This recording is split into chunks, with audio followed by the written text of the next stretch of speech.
Fala, meus amigos, estamos começando aqui mais um vídeo do canal, enquanto eu sigo aturando essa gentalha patética, medíocre, esses fofoqueiros retardados e criminosos, enchendo meu saco aqui, vomitando lixo na minha vida todo dia. Eu vou fazendo aquilo que eles não destruíram ainda, que são os vídeos do YouTube, tá? No vídeo de hoje a gente vai falar sobre a questão da alienação política, certo? Então a ideia veio ontem quando eu li uma matéria da Folha de São Paulo no Instagram que fala sobre a questão da relação do Centrão com o governo Lula. E aí fui ler os comentários. Os comentários tem muita gente bacana, muita gente que está ali por dentro, né, do processo e de como que funcionam ali o jogo, né, como que funciona o jogo das relações entre a Câmara e a Presidência da República, mas tem muita gente que é completamente sem noção, que não tem ainda a menor ideia de como que se configura a coisa ali, e os comentários dessas pessoas são os mais absurdos. A gente vai falar um pouquinho sobre isso aqui, porque inclusive esses comentários são públicos, eles estão ali e estão falando sobre um tema público, que é a questão da política brasileira e tal. Não tem nada a ver com a vida privada de ninguém, não é fofoquinha da vida de ninguém, porque isso é coisa de gente pequena, certo? Então aqui a gente está tentando fazer coisas mais amplas e contribuir para um debate mais profundo aí do Brasil, porque inclusive tem um outro detalhe, né? Muita gente critica a ascensão do bolsonarismo e tal, mas até como um preâmbulo aqui para essa reflexão de hoje, existe um lado bom no bolsonarismo, né? Muita gente que era alienada e calada está falando bobagem, né? E falar bobagem é bacana nesse sentido, por quê? Porque você está expondo ali a sua ingenuidade, a sua alienação, e você está abrindo espaço para o debate, inclusive para o contradito, né? E nós vamos ver aqui que tem gente que realmente não tem. Tem muita gente que recentemente veio um Minion desses criticar os meus vídeos aqui. Não, porque eu desconfio de quem acredita né, que os outros são alienados, né? Essa gente ou eles são ingênuos, né? Ou eles são a direita cínica e canalha que lucra com isso, né? Porque tem visões que são de fato muito ingênuas. Eu já dei vários exemplos aqui em vários vídeos. Gente que achava, por exemplo, na época do impeachment da Dilma, que as escolas públicas quebradas, as estaduais e municipais tinham a ver com ela. Isso é alienação, não tem outro nome, tá?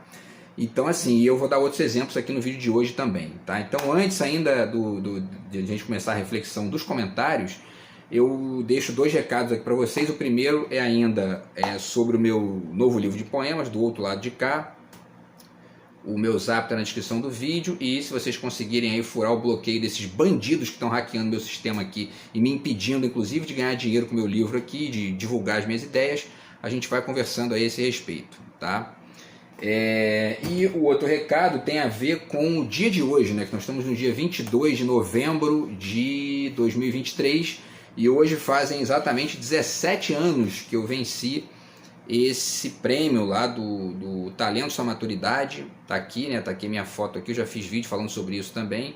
Na verdade, o final de semana lá onde teve, né, o final de semana prolongado, onde teve a comemoração, foi do dia 19 ao dia 22 de novembro de 2006, tá? E eu ganhei um troféu, inclusive, aqui e tal, foi muito bacana.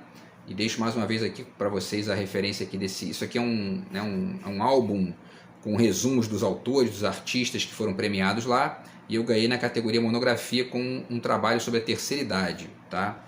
Então, enfim, e aí a comemoração foi lá em Curitiba, né, no Paraná, e eu publiquei esse trabalho aqui nesse livro, que é o Apropriações Indébitas. Quem quiser entrar em contato comigo também aí, eu tenho alguns aqui ainda, tá? Eu publiquei em 2011, né, só consegui publicar 5 anos depois, e tá aqui, tá? Esse trabalho publicado. Beleza, pessoal? Então, dito isso, vamos ao tema de hoje. O tema de hoje, então, é a alienação política. Eu separei, então, alguns exemplos. Vou deixar o link para vocês aqui da reportagem da Folha lá no Instagram e também no Google, tá? Para quem conseguir acessar, porque eles cobram, né, para você acessar ali no Google. E tem um resuminho lá no Instagram. Eu vou ler o resumo para vocês e a gente vai fazer o comentário aqui sobre os comentários, tá? E tem a ver com a questão do Centrão, especialmente, tá? Então, a matéria... Sim, antes ainda, né? Mais um detalhe. Eu vou deixar para vocês também o link de uma charge que eu pesquei lá no Google, que a charge é a cara da alienação política, inclusive ligada ao Centrão, tá? Por quê? é uma charge com a bandeira do Brasil personalizada como se fosse um ser humano, né, com o rosto e tal no meio da postagem. O pessoal do lado esquerdo vestido de vermelho gritando esquerda, do lado direito um pessoal vestido de azul gritando direita, e essa imagem do Brasil dizendo para frente ninguém quer ir, né? É uma estupidez essa charge, né? Por quê? Primeiro porque a figura está no centrão da charge. Essa figura que ali está num papel de não, vamos caminhar para frente, esse papo de esquerda e direita, isso é bobagem, né? E a alienação está também na perspectiva de que não existem diferenças, não interessa esquerda e direita, o importante é ir para frente. Isso é alienação clássica, né? Porque é não compreender as diferenças de projeto, e quem tem projeto para o país avançar, quem não tem, e quem já mostrou isso nos números e quem não mostrou, tá? Então também vou deixar a charge para vocês aí. E aí vocês vão ver também que a reflexão dessa alienação aqui dos comentários reflete bem o quanto que as pessoas não têm a menor noção de por que uma figura como o Arthur Lira, que é um chantagista, né, do tal, aspas, centrão, virou presidente da Câmara e fica ali tendo capacidade para chantagear o Lula, para poder, enfim, ficar barganhando cargos e perturbar a vida do governo, atrapalhar as melhorias que o Lula e que as figuras da esquerda têm para o país, tá? Muito bem, então dito tudo isso, vamos começar aqui, tá? Vamos começar a reflexão dos comentários. Primeiro a reportagem. A manchete da Folha diz o seguinte: o PP de Lira se divide e ameaça projetos do governo, mesmo agora com Caixa e Esporte. E aí tem um subtítulo, né? Quer dizer, na verdade tem um texto, né, que diz assim: mesmo com assento na esplanada dos ministérios, a bancada do PP na Câmara tem demonstrado insatisfação com o governo federal e ameaça impor reveses ao Palácio do Planalto no Congresso Nacional.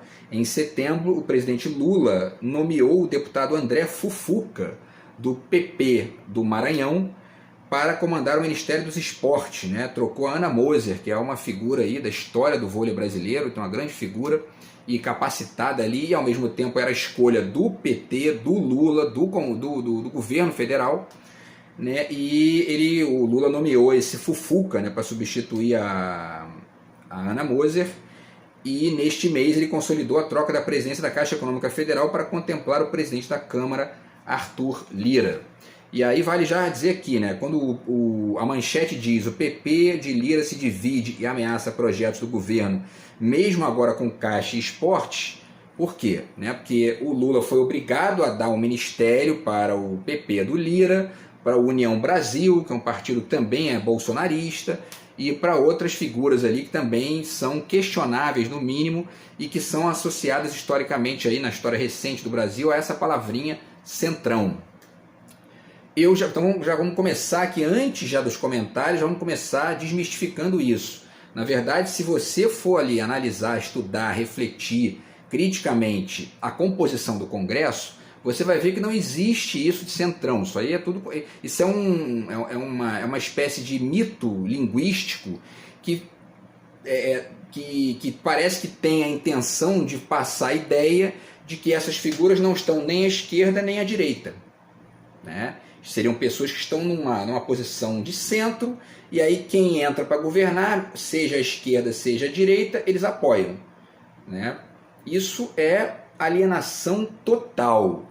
Por quê? Por um motivo simples. Todas essas figuras que são chamadas do centrão são figuras que votam em projetos da direita ou apoiam a esquerda quando ganham cargos, certo? Se eles apoiam, porque quando o Bolsonaro ganhou, o Bolsonaro, né, fez lá uma palestrazinha lá com a gentalha dele, tal, de General Heleno, golpista e tal. Se gritar, pega centrão, não fica um, meu irmão. E aí eles ganham e fazem a composição com o centrão, que não tem outro jeito, tem que fazer, por quê? O grande culpado do centrão existir é o eleitor. Não é o Lula, não é nem o Bolsonaro, é o eleitor. E a gente vai ver isso aqui também até o final. E aí ele faz a composição com o tal centrão, aspas, né, que no final das contas é tudo direita, tudo partido de direita, né?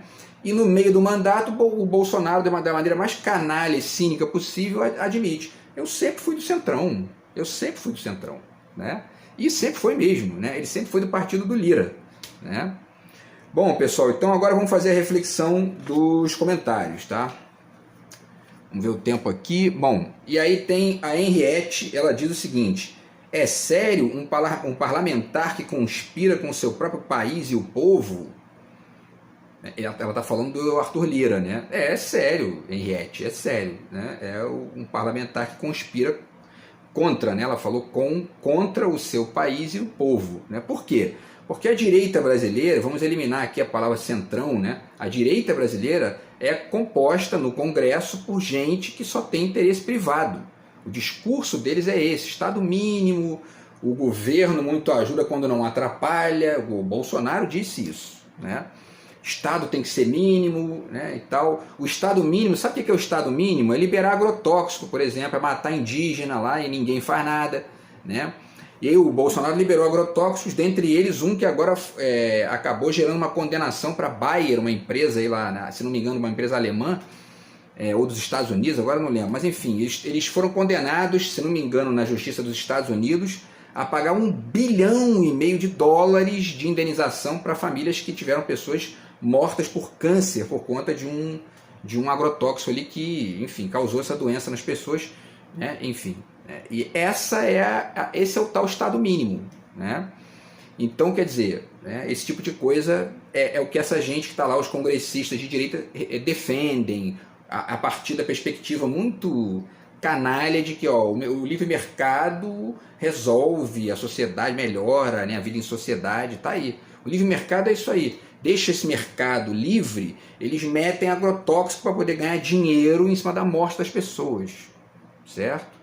Então, Henriette, é óbvio que o Arthur Lira vai sempre conspirar contra o país, porque ele não tem projeto para o país, ele tem projeto para ele mesmo e para os empresários que bancam a campanha dele, tá? Aí o Claudinho, né, ele diz o seguinte: cara, como política é podre. Esse aqui é um dos piores, né, porque é muito parecido com essa charge lá, né? Como política é podre, difícil acreditar que haja uma pessoa minimamente decente nesse meio, né?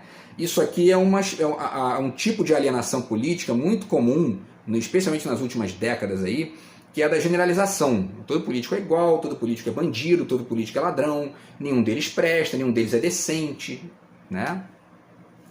E quando você faz um estudinho mínimo ali sobre as diferenças de votação da Câmara, você percebe que isso é uma bobagem, isso é uma alienação, tá? E aí comentários, nesse comentário, né? A Bruna diz: todos só pensam no seu próprio umbigo. Nada disso. Tem gente que pensa no país. São aqueles que não ficam dizendo que o Estado tem que ser mínimo, né? O Glideson diz, né? Isso ocorre desde a chegada das caravelas. Isso é mais uma alienação política. É ficar generalizando a história do Brasil como se hoje continuasse sendo generalizadamente, né, a expropriação que acontecia dos portugueses que vieram para cá naquela época, né? Hoje existem diferenças mais evidentes, né? Hoje existem correntes políticas diferentes que podem ser comparadas para ver quem é que está realmente expropriando a grana do povo e quem não está. O último vídeo que eu fiz aqui fala sobre isso, a forma como a direita, né, ganhou muito dinheiro em cima do povo com a questão do PPI e dos acionistas da Petrobras e tudo mais, né? Então não é como era na época das caravelas, é bem diferente hoje. Hoje tem alternativa, né? Vamos lá. A Andréia diz assim, né? Como é difícil acreditar que haja uma pessoa minimamente decente, né? O rapaz lá falou. E aí a Andréia comenta: não há. O povo é massa de manobra, só serve para colocá-los lá, depois eles dão na cara do povo bonito, né? Tratar o povo como mera massa de manobra carrega uma certa verdade, porque de fato existe uma lógica muito complexa que é muito difícil de ser compreendida de maneira mais ampla. Então a maioria acaba caindo, né? A maioria dos alienados, né, acabam caindo nisso, enfim, né? Porque não é fácil entender esses processos de maneira mais ampla. Porém, tratar o povo como mera massa de manobra carrega dois problemas. Primeiro, você tira de cena a responsabilidade do eleitor na escolha do voto. São pessoas adultas, todo mundo adulto. Então, por mais que não, né, não, coitado do eleitor, né, tão ingênuo, não, é muito difícil entender esses processos. Não, não é não. É difícil, mas ó, tem que tentar entender. Porque senão você vota no cara que depois vai te passar a perna, vai roubar o teu dinheiro, né? Então, essa visão de que, essa generalização do eleitor como massa de manobra, ela apaga de cena a necessidade de chamar atenção para a responsabilidade de quem elegeu o Arthur Lira, de quem elegeu esse Congresso horrível que a gente tem lá, né? E tudo mais. E tem um outro detalhe também que eu acho importante falar, né, que isso também serve como, isso sim, massa de manobra, né, na mão dos canalhas de plantão, para dizer, né, as pessoas não têm nenhuma capacidade crítica de entender nada, deixa isso para lá, entendeu? Quer dizer, tratam as pessoas como idiotas em essência, né, quando isso não existe estupidez em essência, né, existe estupidez como escolha. O sujeito escolhe ser estúpido, eu quero ser estúpido, quero repetir bobagens aqui, não estou afim de estudar, vou ficar aqui falando bosta como se fosse uma grande verdade, bacana, mas isso não é uma coisa natural, né? Não existe ninguém estúpido por essência, né? Existe o estúpido por repetição, né? Isso é fato. Mas mesmo aí você pode deslocar isso, pode mudar a partir de um diálogo qualquer, enfim, né? A história da humanidade mostra isso, né? O Alex, ele diz, acredito que exista gente boa, porém sem força para enfrentar o sistema. E uma outra forma de alienação também é não saber dizer o que é isso, sistema, né? Já fiz vídeo sobre isso aqui também. Primeiro que, na verdade, sistema não existe. Não existe porque se existisse um sistema, não haveria nem contradito, né? O sistema ia ser a única coisa que existe e não existe nada que possa contrapor isso. Isso é um ponto. O segundo ponto é entender que isso que as pessoas costumam chamar de sistema é, na verdade, o jogo das forças hegemônicas. Ou seja, o grande poder da grana, no caso brasileiro especialmente, do grande capital, né, da mídia de massa, dos mega empresários que dominam todas as formas de discurso, 90% das formas de discurso e das formas de troca de comunicação e tudo mais, e isso vai chegando na cabeça das pessoas filtrado a tal ponto que muitas vezes as pessoas não conseguem descobrir ali as alternativas, né? Mas isso não é um sistema, isso é uma hegemonia, né? E pior, né? Tem gente que acha que o sistema é o governo. Isso é uma alienação típica, confundir a ideia de sistema com a ideia de governo. Então, no Brasil, quando você percebe a história do Brasil e todo o poder econômico que vai mantendo esse Congresso lá, que é esse Congresso que está chantageando o Lula através do Arthur Lira, você percebe que, na verdade, quando a esquerda governa o executivo, é a única forma de oposição ao, aspas, sistema, que na verdade é essa hegemonia do grande capital, da grana, da elite do atraso, como chama o Gessé Souza, que a gente pode experimentar, né? Então você dizer, como diz aqui o Alex, né, acredito que exista, porém sem forças para enfrentar o sistema, ele não está totalmente errado, porque, né, existe gente boa, ele está pelo menos entendendo isso, gente com projeto para o país. Porém, quando ele diz que não tem força para enfrentar o sistema, fica parecendo que o sistema, aspas, né, ou seja, essa hegemonia do grande capital é a única coisa que existe. E não é. Não é. A gente consegue vitórias a isso aí, o PT conseguiu várias vitórias contra isso. Agora, a gente também a gente coleciona muitas derrotas, porque esse tal sistema, como dizia lá o Capitão Nascimento, é F, né? Mas quem é esse sistema? É importante dizer quem é. Quem é o Arthur Lira representa quem? Né? Isso é muito importante de a gente desenhar para poder entender como é que funciona esse jogo do Congresso e não ficar nessa alienação de achar que existe um sistema e de que ele é intransponível. Tá?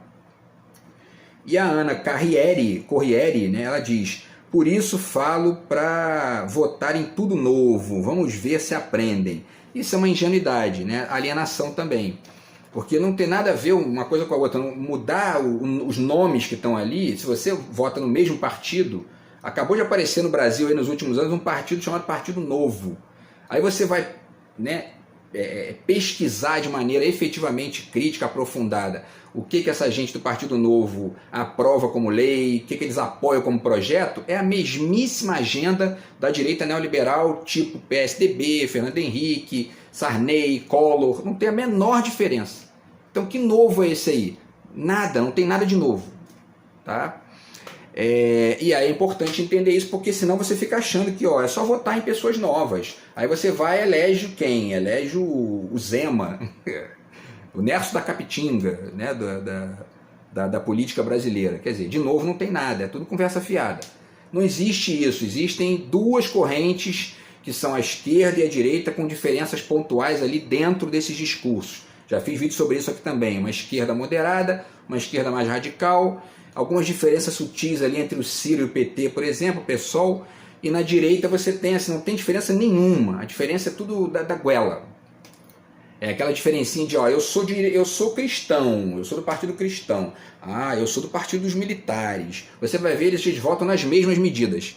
Então essa diferença aí é uma diferença de superfície que engana quem está na alienação, certo?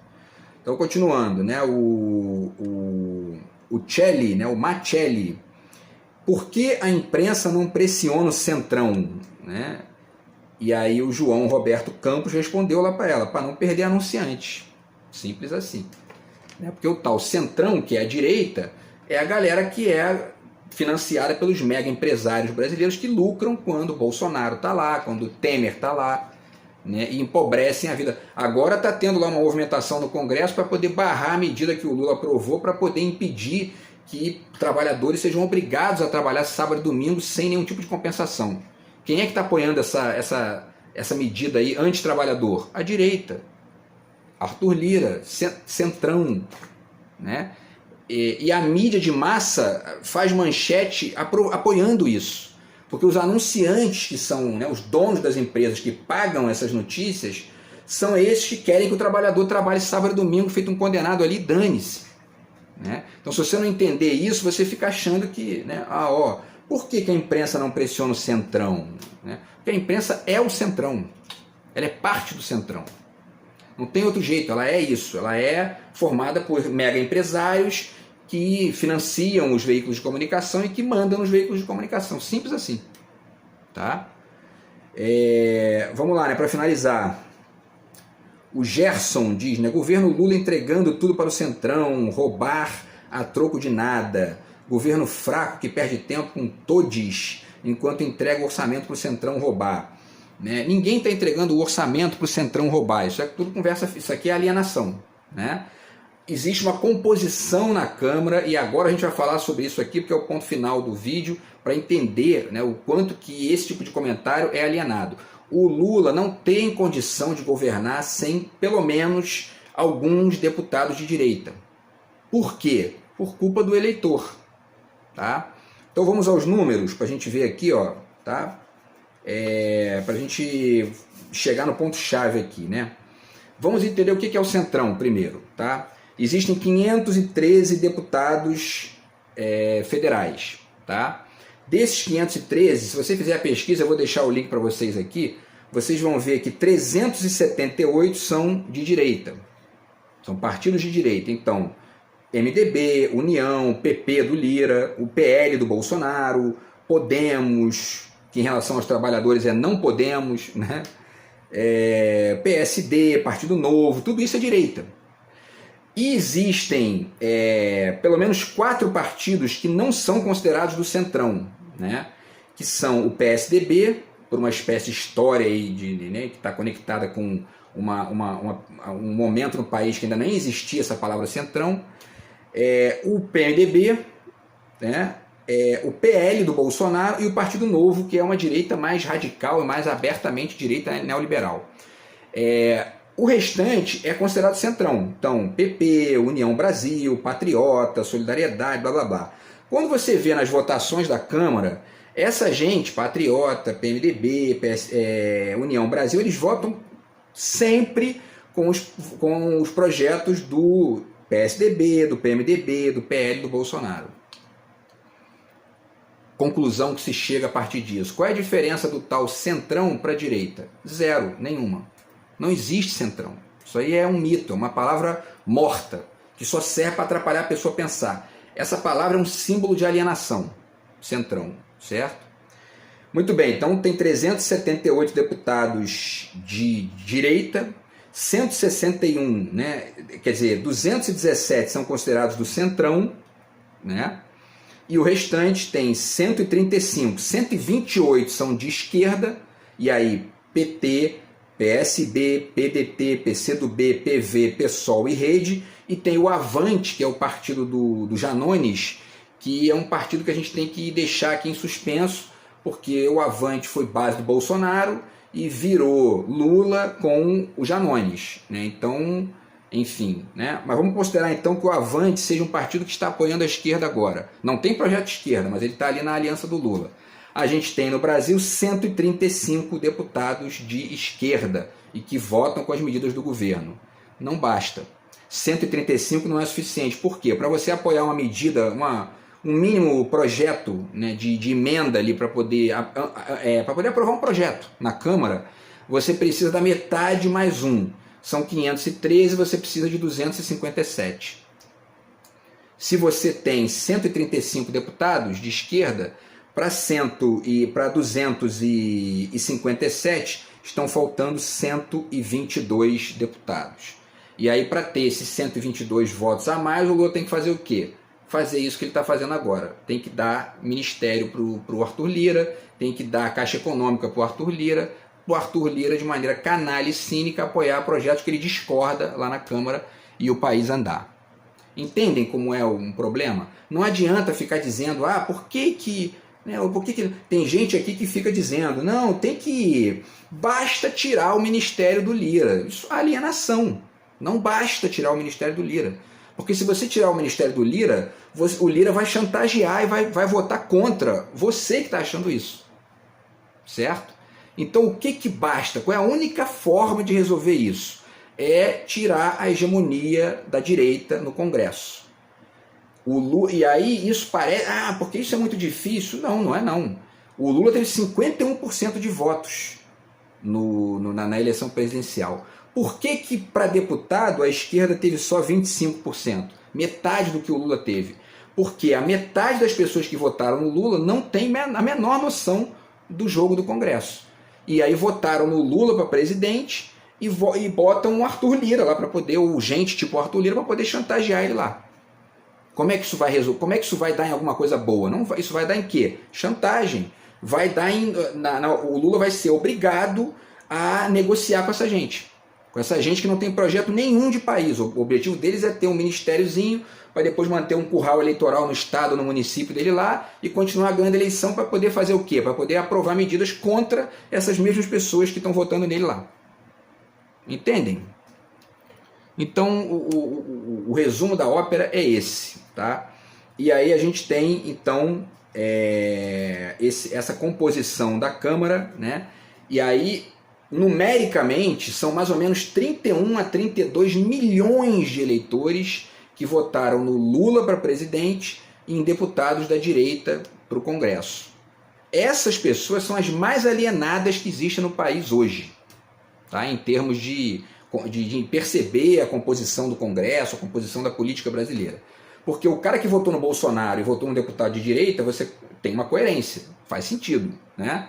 A gente pode achar que o projeto é uma bosta, pode ter certeza que o projeto é uma bosta, mas se o cara votou num bosta para presidente, num bosta para deputado, tá, faz sentido.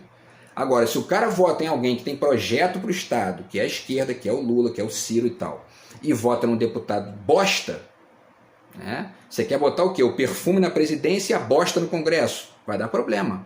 Vai misturar as tintas, como diz um amigo meu. E é isso que impede do país andar e que gera esse tipo de chantagem que o Arthur Lira faz o tempo todo, que o PP faz, que é o PL do Bolsonaro, que a direita, de maneira geral, faz. Tá?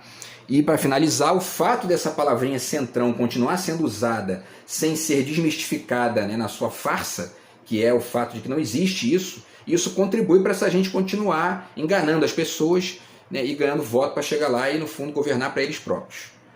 Beleza, pessoal? Então é isso. O vídeo de hoje foi sobre essa questão da alienação política, né? Eu deixo os links para vocês aí e a gente se fala no próximo vídeo do canal. Beleza? Grande abraço aí. Tamo junto. Fui.